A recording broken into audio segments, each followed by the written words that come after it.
நேத்துக்கு நம்மளோட யூடியூப் சேனல்ல ஒரு வீடியோ ஒன்று போட்டிருந்தேன். அந்த வீடியோல இலங்கையினுடைய முன்னாள் ஜனாதிபதி ரணில் விக்ரமசிங்க அவர்கள் வந்து கைது செய்யப்பட்டு பிணையில விடுவிக்கப்பட்டிருந்தார் அப்படின்னு சொல்லி அந்த வீடியோல சொல்லியிருந்தேன். ஆனா உடனடியா சில கால தாமதங்களை ஏற்படுத்தி உடனடியா அவருடைய பிணை வந்து ரத்து செய்யப்பட்டிருந்துச்சு. இப்ப அவர் வெளிக்கடை சிறைச்சாலையில வந்து சிறை தண்டனை அனுபவிச்சுக்கிட்டு இருக்காருன்னு தான் சொல்லணும். சோ இந்த பிணை மறுக்கப்பட்டதற்கான காரணம் என்ன, அவர் மீது சுமத்தப்பட்ட குற்றங்கள் என்ன, எதிர்வரும் 26ஆம் தேதி வரைக்கும் அவர் வந்து சிறையில வைக்க சொல்லியிருக்காங்க.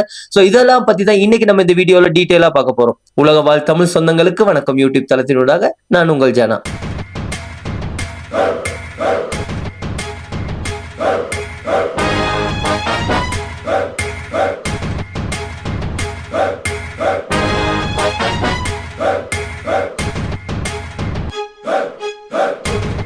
நேத்து ரணில் விக்ரமசிங்கைய கைது செய்யணும் அப்படிங்கிற தீர்மானம் வந்து வில்லனாவே எடுக்கப்பட்டது. சோ காலை நேரத்துல கைது நடவடிக்கை இடம்பெறாம சில காரணங்கள்ல மேற்கோள் காட்டி அவருடைய அந்த கைது நடவடிக்கையை ரொம்ப காலதாமதமா செஞ்சாங்க. அதோட நேத்து வெள்ளிக்கிழமை நாள்ல கைது செஞ்சா சனி ஞாயிறு கோர்ட் லீவ். சோ அவருக்கு பிணை மறுக்கப்பட்டுச்சுன்னா திரும்பியும் பிணைக்கான மேல் பரிசீலனை செய்யறதுக்கு திங்கட்கிழமை நாட்கள் கிட்டத்தட்ட 2-3 நாட்கள் வந்து அவர் சிறையில தான் இருக்கணும்.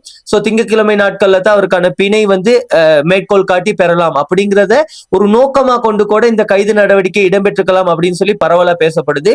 ஆனாலும் கூட காலையில இடம்பெற இருந்த அந்த கைது நடவடிக்கை மத்தியான வேலையில தான் நடந்துச்சு. இதுக்கு வந்து ஒரு காலதாமதத்தை ஏற்படுத்தி கைது நடவடிக்கை இடம்பெற்றதா சொல்லப்படுது.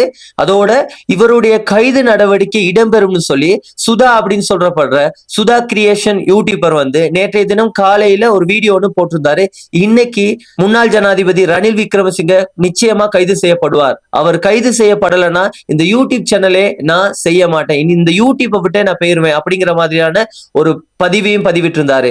இந்த அளவுக்கு துல்லியமா ஒரு யூடியூப்ல இருந்து நான் வெளியே போவேன் அப்படிங்கிற அளவுக்கு ஆர்கியூ பண்ணி அந்த காணொலியை பதிவேற்றதுக்கான காரணம் என்னன்னு பாத்தீங்கன்னா, அவருக்கு ஏற்கனவே இந்த கைது நடவடிக்கை சம்பந்தமா தெரிய வந்திருக்கு அப்படிங்கிறது தான் உண்மை. சோ இதுவும் இப்ப விமர்சனத்துக்கு உள்ளாகி இருக்குது. ஒரு சாதாரணமான ஒரு யூடியூபருக்கு கவர்மெண்ட், அதாவது அரசாங்கத்துல பத்திரமா ரொம்ப ரகசியமா பேணக்கூடிய ஒரு தகவல் எப்படி வெளியே கசிஞ்சிச்சு அப்படிங்கிறது வந்து பரவலா பேசப்படுது, விமர்சனத்துக்கு உள்ளாகி இருக்கு. இது இப்படி இருக்க சுதா சொன்ன மாதிரி நேத்திக்கு ரணில் விக்ரமசிங்க அவர்கள் கைது செய்யப்பட்டிருந்தாரு. கைது செய்யப்பட்டு குற்றப்புலனாய்வு திணைக்களத்துல கிட்டத்தட்ட 3 மணித்தியாலமா விசாரணைக்கு உட்படுத்தப்பட்டிருந்தாரு. இந்த சந்தர்ப்பத்துல இவர் மீது வழக்கு தொடர்ந்த கவர்மெண்ட் தரப்பு சட்டத்தரணிகள் வந்து 3 முக்கியமான குற்றங்களை வந்து முன் வச்சாங்க. அதாவது 2023ஆம் ஆண்டு காலப்பகுதியில இவர் ஜனாதிபதியா இருந்த காலப்பகுதியில செப்டம்பர் 22-23ஆம் தேதியில வந்து அவருடைய வெளிநாட்டு பயணம் ஒண்ணு மேற்கொண்டிருந்தாரு. ஜனாதிபதி அப்படிங்கிறவர் இலங்கையை பொறுத்த வரைக்கும் அவர் மேற்கொள்ற வெளிநாட்டு பயணங்கள் எல்லாமே அது உத்தியோகபூர்வ விஜயமா தான் இருக்கணுமே தவிர அவருடைய சொந்த விஜயமா இருக்க முடியாது அப்படிங்கிறது வந்து யாப்புல சொல்லப்பட்ட ஒரு விடயம். அது அப்படி இருக்கும்போது மனைவியோட பட்டமளிப்பு விழாவுக்காக அரசாங்க சொத்தை பயன்படுத்தி வெளிநாட்டு விஜயத்தை மேற்கொண்டாரு அப்படிங்கிறத ஒரு மேற்கோள் காட்டி 3 குற்றங்களை வந்து அவர் மீது சுமத்தி குற்றப்பத்திரிகை தாக்கல் செஞ்சிருக்காங்க. பொது சொத்துக்களை சொந்த தேவைக்காக பயன்படுத்தின குற்றச்சாட்டு, அதே மாதிரி அரச சொத்தை வந்து கையாடல் செஞ்ச குற்றச்சாட்டு, அது மட்டும் இல்லாம குற்றவியல் நம்பிக்கை மீறுதல் அப்படிங்கிற மாதிரியான ஒரு 3 வெவ்வேறுபட்ட காரணங்களை மேற்கோள் காட்டி வந்து என்ன செஞ்சிருக்காங்கன்னா இவர் மேல குற்றப்பத்திரிகை தாக்கல் செஞ்சிருக்காங்க.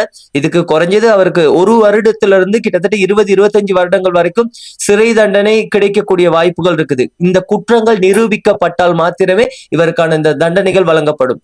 ஏன் இந்த விடயத்தை இங்க மேற்கோள் காட்டி சொல்றேன் அப்படின்னு பாத்தீங்கன்னு சொன்னா, இதுவரை காலமும் இலங்கையினுடைய வரலாற்று பக்கங்களை பார்த்தோம்னு சொன்னா ஒரு ஜனாதிபதி கைது செய்யப்பட்டது இதுவே முதல் தடவை. அதாவது முன்னாள் ஜனாதிபதி மட்டும் கைது செய்யப்படல, பொலிஸ்மா அதிபர் தேசபந்து தென்னகோன்னு சொல்லப்படுற இலங்கையினுடைய பொலிஸ்மா அதிபரும் முன்னாள் பொலிஸ்மா அதிபரும் கைது செய்யப்பட்டிருக்காரு.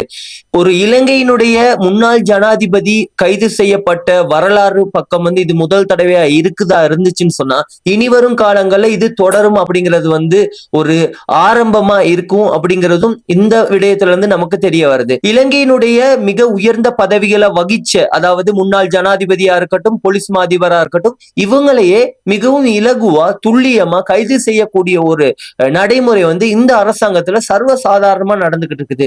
சோ குற்றம் செய்த யாரா இருந்தாலும் சரி, குற்றவாளின்னு நிரூபிக்கப்பட்டா கண்டிப்பா அவங்க கைது செய்யப்படுவாங்க அப்படிங்கிறது வந்து இந்த கவர்மெண்டோட ஒரு சிக்னேச்சரா இருக்குது. முன்னாள் ஜனாதிபதி ரணில் விக்ரமசிங்க அவர்கள் கைது செய்யப்பட்டதுக்கு பிறகு இந்த விசாரணைகள் நடத்தின இந்த சந்தர்ப்பத்துல அவருக்கு எதிரா இவ்வளோ குற்றங்களை முன் வச்சாலும் கூட அவரை பிணையில விடுவிக்கணும் அப்படிங்கிறதுக்காக சில வாதங்களை முன் வச்சாங்க. அவங்க அதாவது நம்மளுடைய ரணில் விக்ரமசிங்க அவர் சார்பில் ஆஜராகின சட்டத்தரணிகள் வந்து அவர் சம்பந்தப்பட்ட விடயங்களை முன் வச்சாங்க. அதாவது இவர் வயோதிபர், அது மட்டும் இல்லாம உடல் நிலைமை ரொம்ப மோசமா இருக்குது, அவங்களுடைய மனைவி வந்து புற்றுநோயால பாதிக்கப்பட்டிருக்காங்க, அவங்கள பாத்துக்கிற பொறுப்பும் இவருக்கு தான் இருக்குது. சோ இவர் மட்டும் தான் இவருடைய வீட்டுல இருக்காரு, அப்படியாப்பட்ட நிறைய காரணங்களை முன் வச்சு இவருடைய பிணை வந்து கோரிக்கை விடுத்திருந்தாங்க.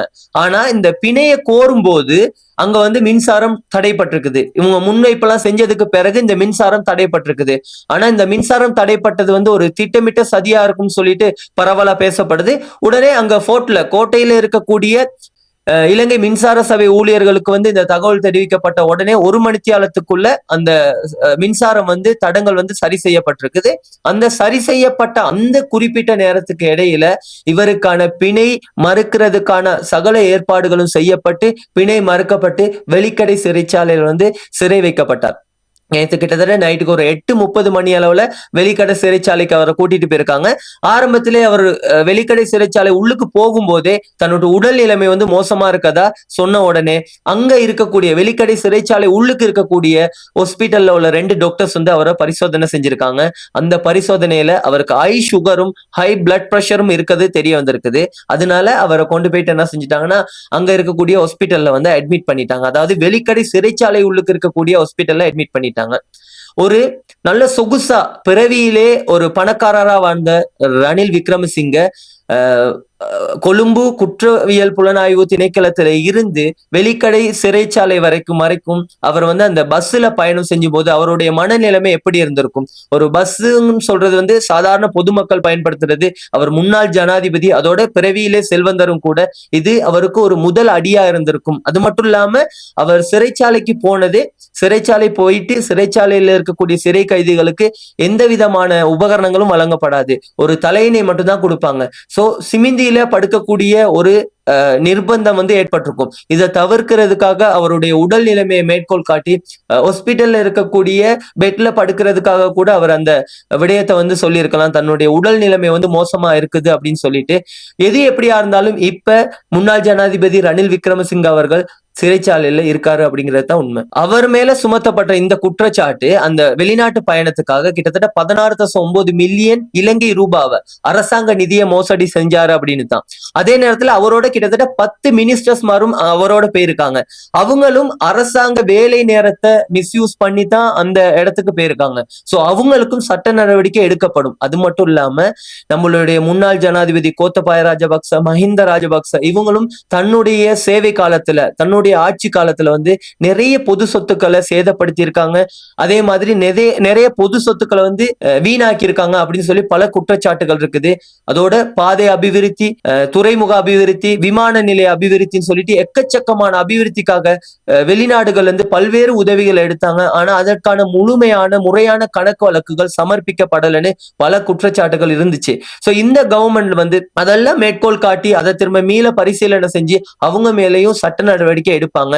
இதுக்கான முதல் கட்டமா தான் இந்த விடயங்கள் நடந்துகிட்டு இருக்குது.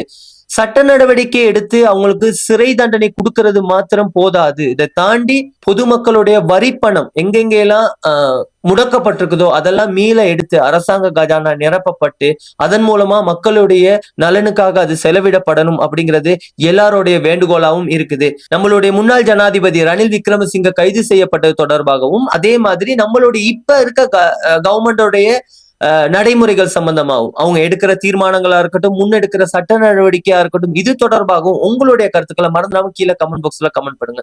சோ இந்த தகவலை தான் இன்னைக்கு நான் இந்த வீடியோல பதிவு செய்யணும்னு நினைச்சது. மீண்டும் ஒரு தகவல் பதிவுடன் சந்திக்கும் வரை உங்களிடமிருந்து விடைபெறும் நான் ஜானா.